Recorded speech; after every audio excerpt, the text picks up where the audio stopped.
Thank you, Joe, and thank you to Benui for the wonderful welcome to Gadigal country. It's great to be here for this great event in Sydney, the beginning of Climate Week. I've been reminded by Jess and now by Joe that I'm at a stage of life where I've got to take Benui's grandmother's message to heart. What sort of ancestor am I going to be? And the awful truth is that we haven't done well on climate since I began my intensive work 18 years ago with the first climate change review, initially for all the state governments, territory governments, and then the federal government. Since then, we've been slowly winning, and slowly winning is losing. We won't really stop things getting worse until we've got net zero. That's the atmospheric physics. And the atmospheric physics doesn't care who wins American elections or what the news poll says today. It goes on under its own laws and its own rules, and things will keep getting worse until we've got net zero. And as Christina Figueres mentioned in her introductory remarks, at this stage we're losing, and the terrible events in southwest Queensland and southeast Queensland and northeast New South Wales in recent days is a reminder of that. It's 18 years since I began that work, 17 years since the first climate change review was released by the Prime Minister and the state premiers in 2008. And then analysis helped by the best climate scientists in Australia and the best economists in the public and private sectors told a story of how it would be costly for Australia to get to net zero, but less costly than not being part of the global effort to do that. In my work in subsequent years, I've had to modify that view. It's not even clear anymore that the world going faster to net zero and Australia being part of that will be costly. That's the story of Australia potentially as the superpower of the zero carbon world economy. It's a story that I became aware of first about 10 years ago. I gave a public lecture at the University of Adelaide 10 years ago called Australia Superpower of the Zero Carbon World Economy, in which I said that as the world went to net zero, Australia had very large advantages that would set it up for a new era of economic development, economic expansion. The advantages were that it's got unparalleled resources of wind and solar energy and a large land mass to utilise those resources. It's got incomparable opportunities for sustainably growing biomass for absorption of carbon and generation of zero carbon materials for industries that currently use coal and gas and oil. Australia is uniquely endowed with the critical minerals which become scarce and valuable as the world uses the new technologies for maintaining standards of living with zero carbon emissions. Australia is the world's main exporter of many materials that will require energy for for production, which has to be zero carbon energy in the zero carbon world. We're the world's biggest exporter by far of iron ore, of aluminium ore, of many other materials that require energy and processing. We are potentially a very large exporter of these processed materials in the zero carbon economy. And fifthly, Australia's legacy of skills, of infrastructure and industrial culture from the old agricultural, forestry and minerals industries are actually extremely valuable and are very helpful in getting the new industries off the ground. And the other dimension of the superpower is that whereas Australia is a superpower of the high carbon world economy, it's taking metallurgical and thermal coal together. We're the world's biggest exporter of coal. Some years we've been the world's biggest exporter of liquefied natural gas. We're big on a world scale in these industries, but they don't do anything for Australian industry, because Australian metallurgical coal shipped from Mackay or Newcastle to Japan or Korea or China or Germany is more or less as cheap in those countries as it is here. Our LNG from Eastern Australia is actually cheaper in some of those countries than it is here, than gas is here. We get no industrial advantage. But the world is very different in the zero carbon world economy. You cannot export renewable energy or the carriers of renewable energy like hydrogen, except at very low cost, and they'll be very much more expensive in other countries than they are in Australia. And so the economically rational way to develop the new industries will be to do the processing here in Australia. So I first told that story a decade ago in that lecture in the University of Adelaide 5 years ago, or nearly 6. I put out the book Superpower, Australia's Low Carbon Opportunity, and then a few years ago with colleagues now at the Superpower Institute, the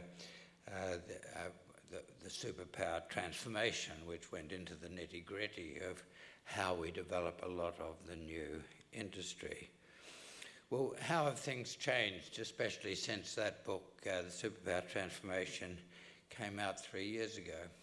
The most important positive thing that's changed is that knowledge has expanded. There's now much more knowledge of the opportunity in Australia. On the night of the last federal election, the Prime Minister said that Australia, under his leadership, will become a superpower of the zero carbon world economy.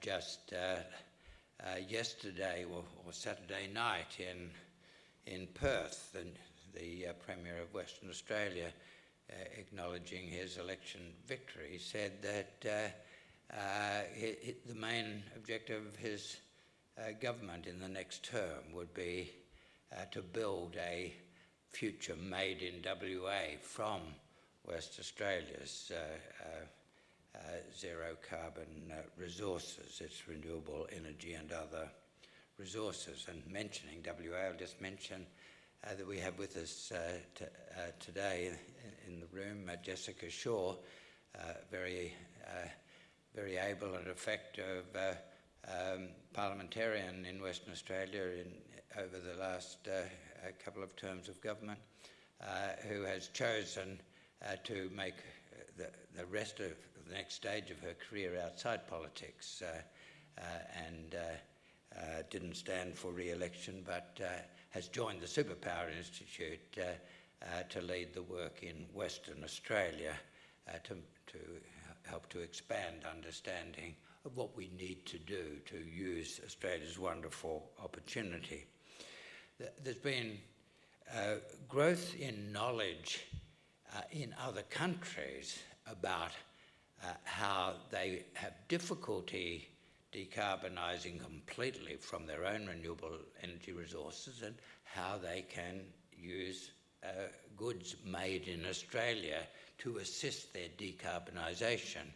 It's no exaggeration to say that the densely populated countries of high-income countries of Northeast Asia, China, Japan, Korea, and also the densely populated high-income countries of Europe will have huge difficulty getting to net zero from their own resources. People in those countries have begun to realise over the last few years that through trade with Australia, they'll be able to reach their objective at much lower cost and therefore with much greater certainty. That's important growth in knowledge over the past few years. Over the past few years too, we've seen increasing knowledge of that there are technologies that can produce everything we need with zero carbon at lower cost than we once thought that they would be available to us at. And a continued reduction in the cost of renewable energy, solar and wind, and storing renewable energies in batteries, has shown that at least in the energy sector, the electricity sector, it will be cheaper in countries with good renewable energy resources like Australia to supply our requirements of energy with zero carbon energy than in the past it was possible to supply those needs with coal and gas and oil.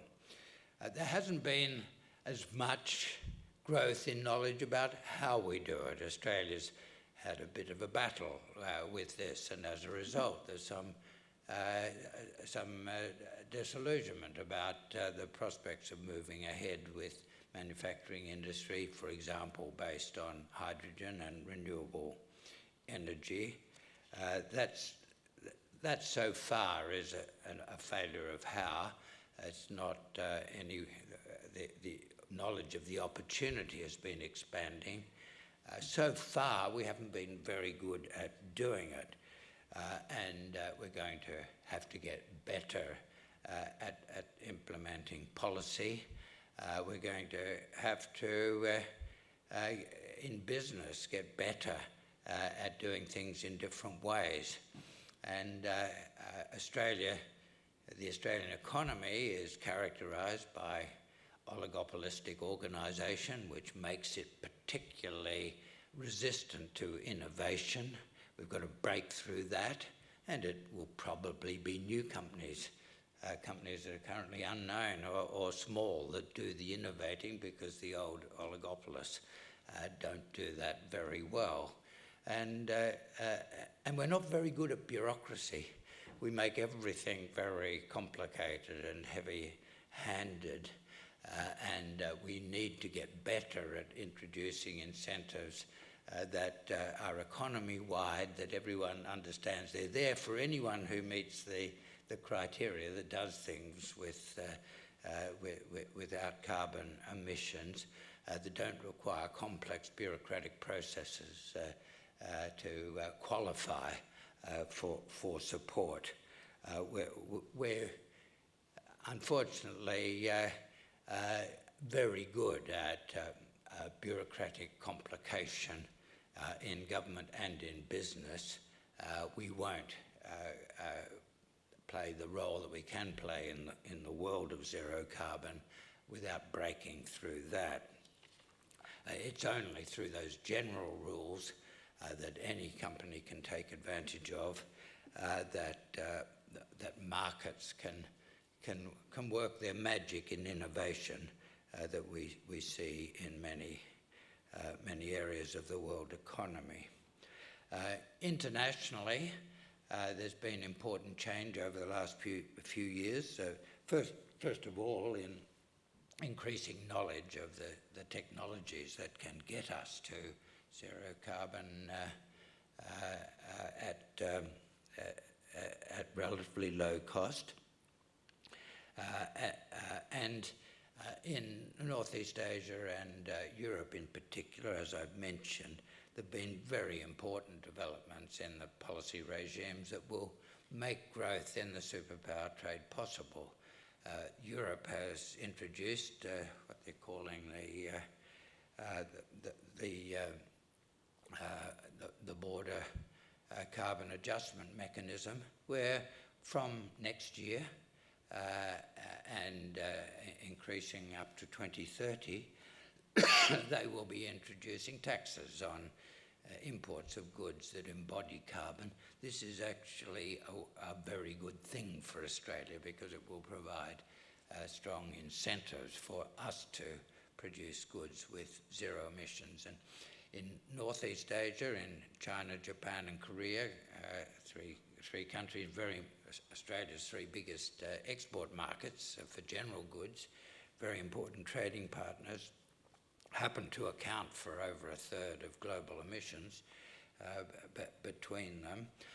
Then they're introducing various incentives for importing zero carbon goods and taking some guidance from Europe. Haven't gone as far from Europe, but they've started on a process that we should be encouraging. These are very important positive developments over the past few years. There's one big negative development, and that's the political change recently in the United States. It's already been mentioned. This is the changes in the US politics are cataclysmic, not only for climate, maybe not especially for climate. We're seeing the possibility of the breakdown of the international political order, the international security order, the international trading order that has underpinned global and Australian development, prosperity and peace throughout my lifetime, and that's a long time.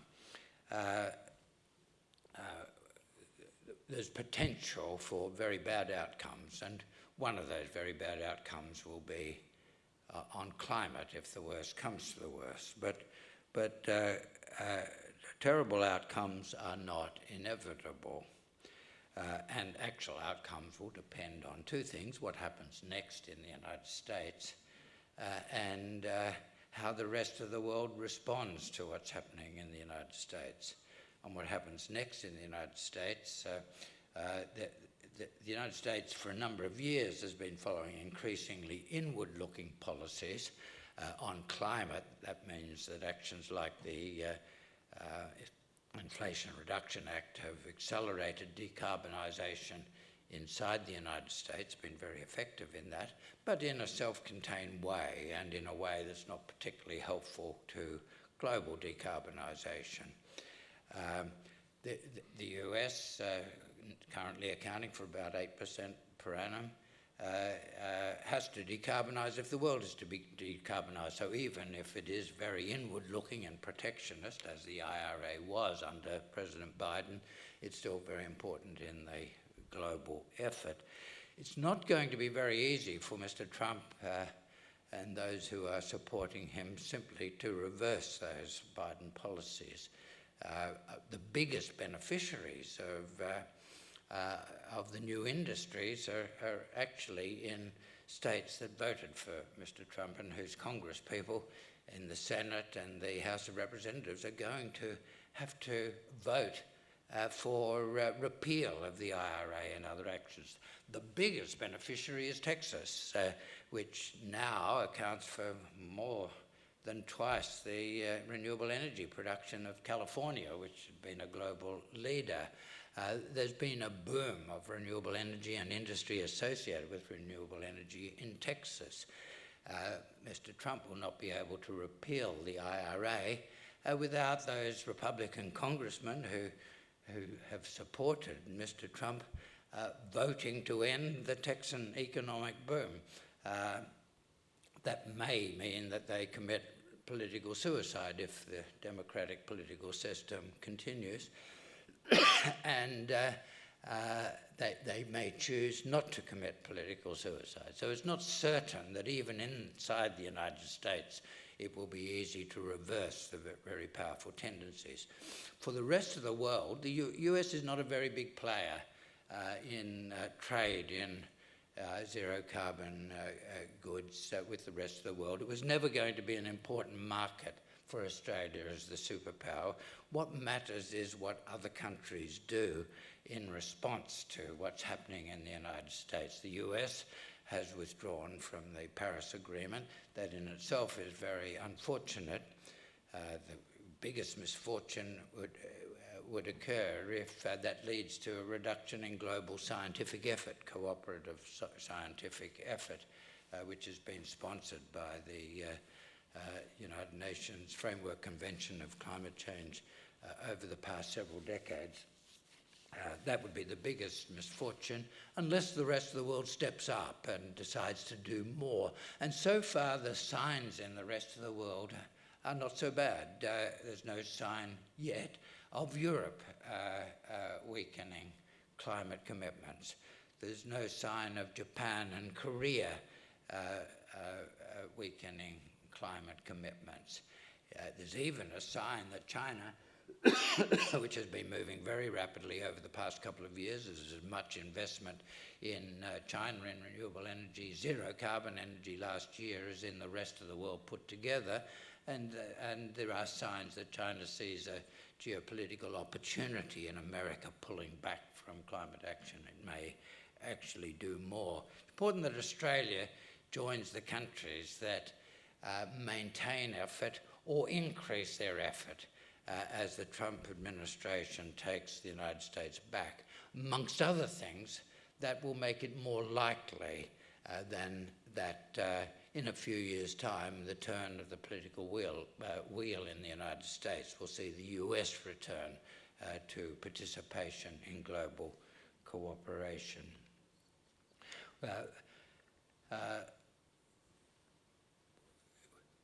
Australia's huge advantages in the zero carbon economy were going to be important one day, even if atmospheric physics did not tell us that there was a climate problem.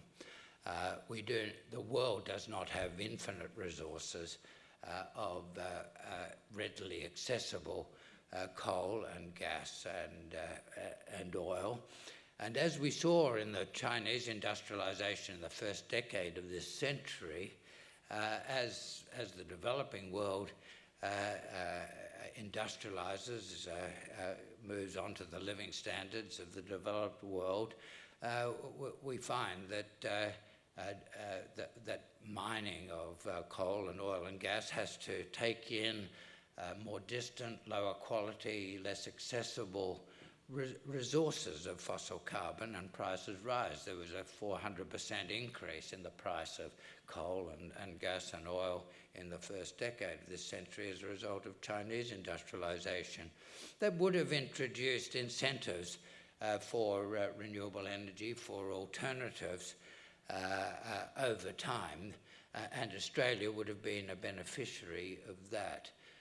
But without special measures for the climate, then that won't happen fast enough to avoid climate cataclysm.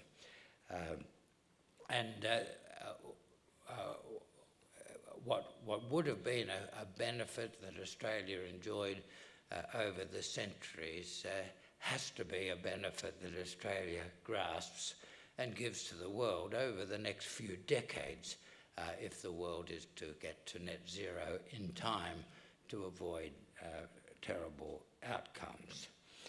We're not going fast enough. We recognise clearly the opportunity. The current government in Canberra has had a good heart. Its heart's been in the right place, but it hasn't yet put us on a path of fast enough action. My new book that came out late last year, Let's Tax Carbon and Other Ideas for a Better Australia, focuses on how the next Parliament has to go faster It has to go faster to give Australia a chance of restoring prosperity after more than a decade of stagnant living standards for Australians, stagnant living standards that will be extended by climate disruption, the increase in insurance costs associated with the increased incidence of flooding and fires, the increased infrastructure costs from having to engineer more heavily for more difficult climatic conditions. These are all drags on Australian living standards that will get more and more severe. We will not break out of the stagnation of Australian living standards that's been so damaging to our democracy in the past decade, and especially over the past few years, without grasping the superpower opportunity. So the next Parliament has to not only have a good heart, but go faster to do things better, to lead Australians into making use of its remarkable opportunity. Thank you.